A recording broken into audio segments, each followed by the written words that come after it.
जय मसीह की। आप सभी को गिवर ऑफ गॉड के नए वीडियो में स्वागत है। जैसा कि आपने थंबनेल में देखा, 2026 के द्वार के बारे में आज हम बात करेंगे। ये साल खत्म होने को है और हम एक नए साल में प्रवेश करने जा रहे हैं। तो प्रवेश करने से पहले कुछ दरवाजों के बारे में देखने की जरूरत है। ये सिर्फ एक संदेश है जो आप तक पहुंचना जरूरी है, इसलिए जल्द से हम वचन की ओर बढ़ेंगे। बाइबल में सबसे पहला जो द्वार जिसका मेंशन किया गया है वो हम उत्पत्ति 4 के 7 में देखते हैं।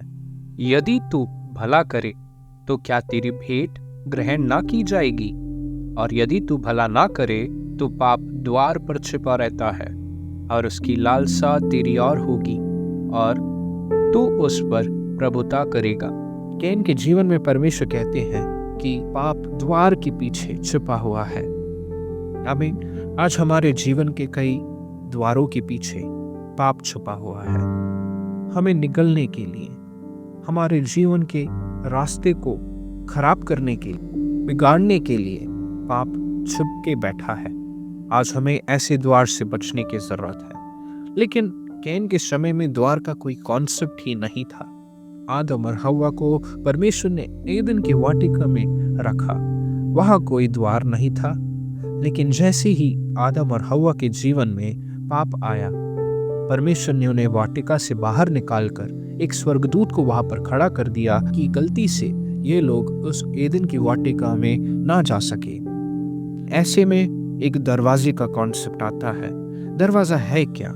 एक बाउंड्री सेट करने का है। हमें जिससे लोग अंदर बाहर जा सकते हैं, हमें जिससे लोग देख सकते हैं कि हाँ, ये एक बाउंड्री है, इसके अंदर जाने के लिए सिर्फ यही एक रास्ता है। आदम और हव्वा के जीवन में ऐसा कोई दरवाजा नहीं था जब तक उन्होंने पाप नहीं किया। अब कैन के जीवन में एक महापाप होने वाला है। परमेश्वर ने पहले ही उसे वार्निंग दिया कि देख, तेरे दरवाजे के सामने कुछ पाप छिपा पड़ा है। तुझे निकलने के लिए, तेरे रास्ते को खराब करने के लिए, तुझे एक वॉन्डरर बनाने के लिए, आमीन, कुछ पाप छिपा हुआ है। आज हमारे जीवन में भी कई पाप कई दरवाजों के पीछे छिपा है। हम नहीं देख पा रहे, हम नहीं जानते, लेकिन परमेश्वर का कहना है जो छिपा हुआ पाप है ना, जो टेम्पटेशन है, उसे अपने काबू में कर लेना जरूरी है। तभी हम परमेश्वर के उस प्लान में आ सकते हैं।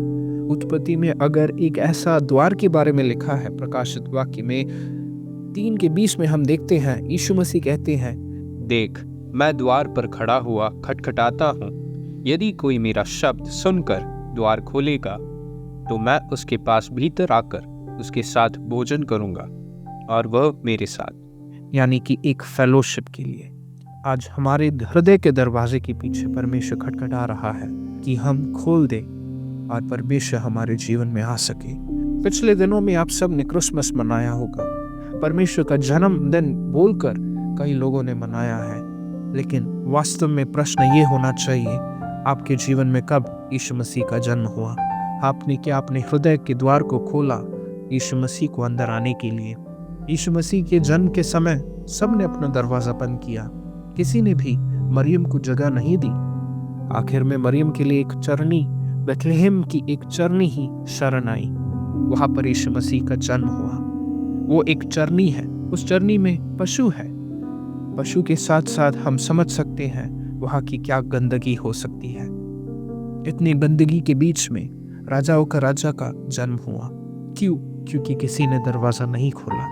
आज कई चरनी में परमेश्वर जन्म लेने को चाहता है, कई हृदयों में परमेश्वर जन्म लेना चाहता है। क्या आप उनके लिए जगह देंगे?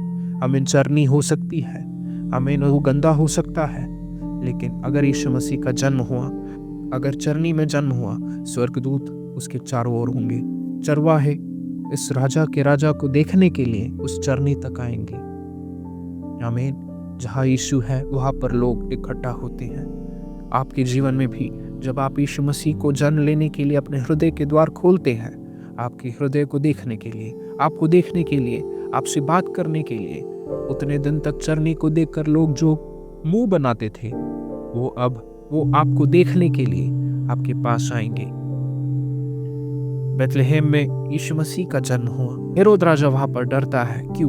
क्योंकि उसे पता है किसी राजाओं के राजा का जन्म उसके नगर में हुआ है।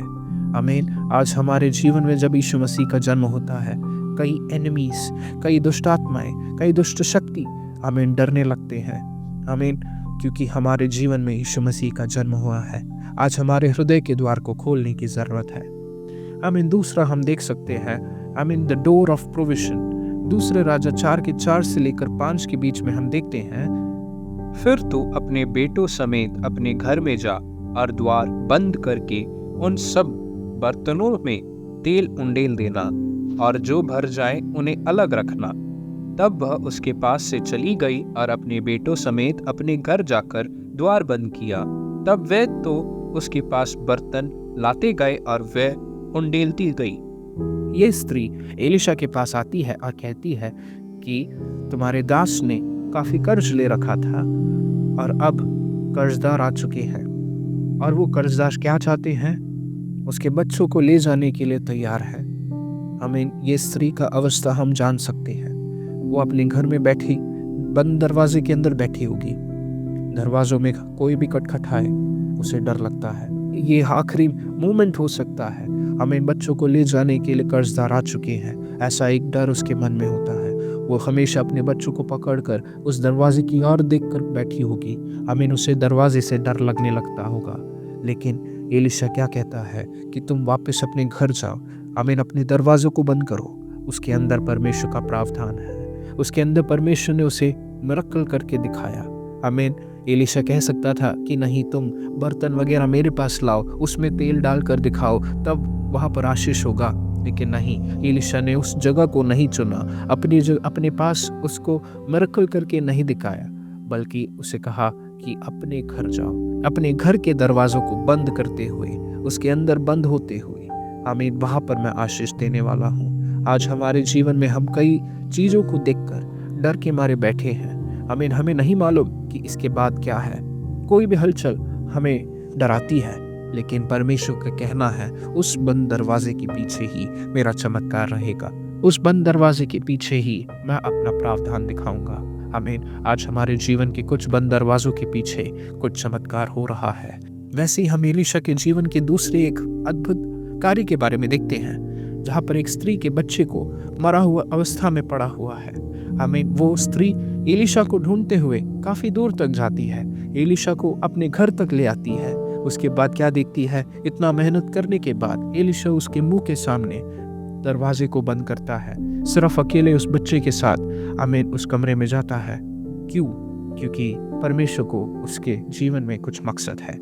उस बच्चे को जलाने के लिए एलिशा उस दरवाजे को बंद करता है। हमारे जीवन में भी हम बहुत मेहनत करते हैं, हम बहुत फास्टिंग रखते हैं, हम बहुत प्रार्थना करते हैं, और आखिर में जब हम देखते हैं हमारे मुंह के सामने कुछ दरवाजे बंद होते हुए, लेकिन डरने की बात नहीं है। उस बंद दरवाजों के पीछे परमेश्वर का काम हो रहा है। उस बंद दरवाजे के पीछे कुछ रिजरेक्शन हो रहा है। आमीन। आज हमें ऐसे बंद दरवाजों से डरना नहीं है। हमने अपना काम किया, परमेश्वर अपना काम कर रहा है। आमीन। अंधेरे में काम करने वाला परमेश्वर, जब हमारे जीवन में रोशनी आएगी तब हम देखेंगे परमेश्वर के महान कार्य को। यीशु मसीह के जीवन में भी हम देखते हैं, यीशु मसीह जब एक लड़की को जी उठाने के समय में सिर्फ अपने 3 चेलों को और उसके माँ बाप को ही अंदर आने दिया। बाकी अविश्वासियों को जो हंस रहे थे इस बात पर कि यीशु मसीह ने कहा है कि वो लड़की सो रही है, इस बात पर हंसने वाले लोगों को बाहर करते हुए, उनके सामने दरवाजा बंद करते हुए अंदर परमेश्वर ने उस लड़की को जलाया। आमीन। आज हमारे जीवन में अविश्वास को कोई स्थान नहीं। अविश्वास को आज हमारे दरवाजों से बाहर निकालने की जरूरत है। पाप हमारे दरवाजे में खटखटाता है, उससे दूर रहना है। यीशु हमारे हृदय के द्वार पर खटखटा रहा है, उन्हें अंदर आना है। आमीन। अविश्वास को बाहर कर देना है। आज हमारे द्वार को देखने की जरूरत है। आज हमारे हृदय को देखने की जरूरत है। यीशु मसीह ने खुद कहा, आई एम द डोर, यानी यीशु मसीह एक सैल्वेशन के लिए आमीन उद्धार का द्वार है। आमीन। आज हमें उससे अंदर जाने की जरूरत है, उसे एक्सेप्ट करने की जरूरत है। आमीन। दरवाजे परमेश्वर है। यीशु मसीह द्वारा ही हम स्वर्ग जा सकते हैं, उद्धार पा सकते हैं। आज हमें उस उद्धार को स्वीकार करने की ज़रूरत है। इन सब के पीछे कभी कभी परमेश्वर खुद दरवाज़ों को बंद करता है। नूह के जीवन में एक दरवाज़ा था। नूह ने इतने बड़े मेहनत से एक जहाज खड़ा किया। इतने बड़े जहाज में मेहनत करने के बाद भी परमेश्वर ने बोला अब अंदर जाओ, दरवाज़ा मैं बंद करूँगा। आमीन। And the Lord shut him in. ऐसा क्यों? मेहनत पूरा नूह ने किया लेकिन दरवाज़ा परमेश्वर ने बंद किया। आमीन। ऐसा क्यों? हम सवाल उठा सकते हैं। परमेश्वर का कहना है कुछ लोगों को बाहर करने, कुछ लोगों को अंदर करने के लिए ये दरवाज़ा बंद होना ज़रूरी है। मैं जिस पहाड़ को भेजने वाला हूँ उसके अंदर रहना है तो आमीन कुछ दरवाजे बंद होने की ज़रूरत है।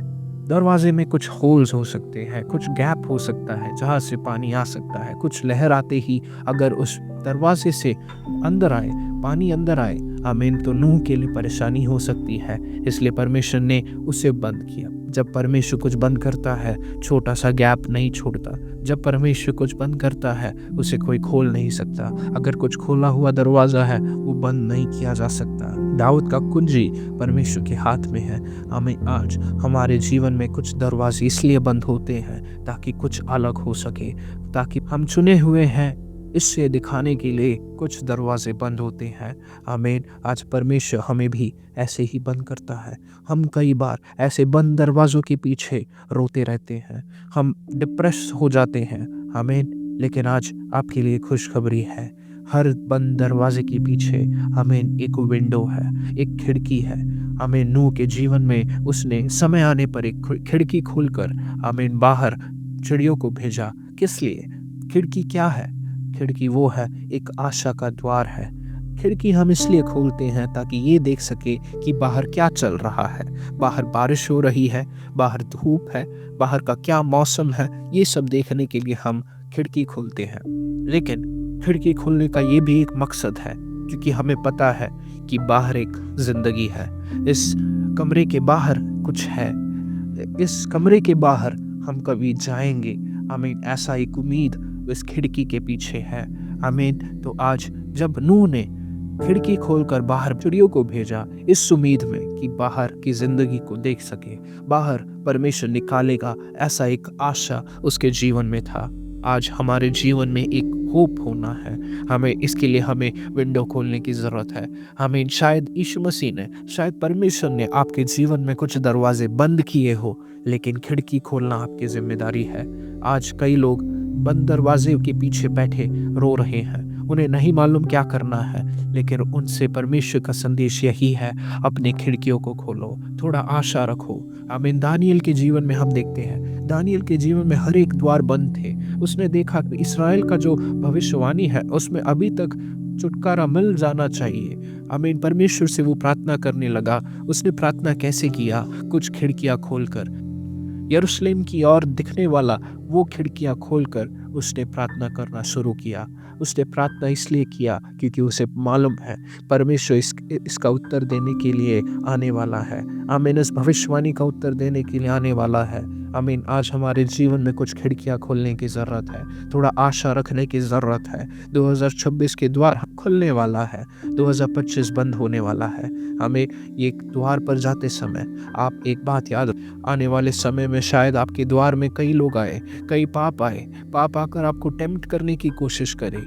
आमीन। कुछ अविश्वास को आपके घर से निकालने की ज़रूरत है, आपके हृदय के द्वार से निकालने की ज़रूरत है। उसके बीच में परमेश्वर आपके बीच में आना चाहता है। परमेश्वर नॉक करते हुए आप महसूस करेंगे। आमीन। क्या आप अपने हृदय के द्वार को परमेश्वर के लिए खोल सकते हैं? 2026 आने से पहले आप ये एक निर्णय लें कि आने वाले दिनों में बंद दरवाजे के पीछे चमत्कार है, ऐसा एक विश्वास मैं रखूंगा। मैं बंद दरवाजे के पीछे खिड़कियां हैं, उस खिड़कियों को खोलकर आमीन मैं प्रार्थना करूंगा। उस खिड़कियां खोलकर मैं आशा रखूंगा। मेरे जीवन में बंद रहने की अवस्था में मैं सीमित नहीं रहूंगा, बल्कि खिड़कियां खोलकर आमीन मेरे जीवन में कुछ आशा रखकर, होप रखकर मैं प्रार्थना करूंगा, विश्वास से प्रार्थना करूंगा। परमेश्वर सिर्फ आमीन बंद दरवाजे के पीछे बंद रहने ही नहीं देता, बल्कि एक समय आने पर वो दरवाजा खोलता है, बंद दरवाजे को खोलता है। आमीन। एक कवनेंट हमें मिलने के लिए, एक वाचा हमसे बांधने के लिए,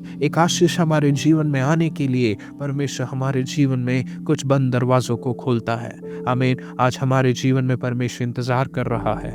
ऐसे ही हम एक और वचन देखते हैं, दूसरे राजा के 7:17 में लिखा है, एक व्यक्ति, आमीन, वो एक गेट कीपर है लेकिन उसके मन में अविश्वास है। एलिशा ने जब भविष्यवाणी की, कल के समय इस्राएल देश में जो अकाल पड़ा है उसमें से तुम्हें मुक्ति मिलेगी, तुम्हारे जीवन में एक बड़ी आशीष आने वाली है। हमें वो गेट कीपर कहता है कि परमेश्वर अगर स्वर्ग के खिड़की को भी खोल दे तो ऐसा एक अनुग्रह, ऐसा एक आशीष हमारे जीवन में नहीं आएगा। एक अविश्वास की बात उसने कही। आज भी हमारे जीवन में हमारे खिड़कियां सब बंद है, हमारे द्वार सब बंद है, लेकिन हम स्वर्ग के खिड़की के बारे में बड़ा कमेंट्री देते हैं, बड़ा मैसेज देते हैं, लेकिन आज हमें उसे रोकना है। आमीन। हम अविश्वास की बातें कहने की कोशिश करते हैं। इस व्यक्ति ने, एक गेट कीपर है, उसे विश्वास रखने की ज़रूरत है, उसने लेकिन स्वर्ग की खिड़की के बारे में कमेंट्री करना उसने चाहा। आमीन। जिसके कारण परमेश्वर ने कहा कि तू इतने आशीष को तो देखेगा लेकिन उसे महसूस नहीं कर पाएगा। आमीन। आज आप अपने जीवन के गेट कीपर है, अपने परिवार के गेट कीपर हो सकते हैं, अपने चर्च के गेट कीपर हो सकते हैं। आप रखवाली कर रहे हैं, आप पर विश्वास होना ज़रूरी है। ना तो दरवाज़ा बंद होते समय आप अपने जीवन की खिड़कियां खोलना भूल जाएंगे। आज 2026 आते समय आप निर्णय लें कि मेरे जीवन के कुछ विंडोज़, कुछ खिड़कियां खोलूँगा, अब रोते नहीं रहूँगा। मैं एक विश्वास रखूंगा कि बंद दरवाज़ा भी परमेश्वर की योजना है, बंद दरवाज़ा के पीछे परमेश्वर की एक योजना है, उसके पीछे भी चमत्कार हो सकते हैं, उसके पीछे भी कुछ रिजरेक्शन हो सकते हैं। आमीन। चाहे वो दरवाज़ा कितना भी सील किया हो, आमीन, सही समय आने पर हमें वो खुलता हुआ नजर आएंगे। आमीन। परमेश्वर कई द्वार को बंद करता है, कई द्वार को खोलता है। आज 2026 जब खुलेगा, अपने जीवन में एक निर्णय ले, आने वाले दिनों में मैं परमेश्वर की ओर, आमीन, खिड़कियां खोलकर, अपनी आशा रखकर, एक विश्वास रखकर मैं परमेश्वर के भवन में आऊँगा। इन वचनों से आप सभी को आशीष मिले। धन्यवाद।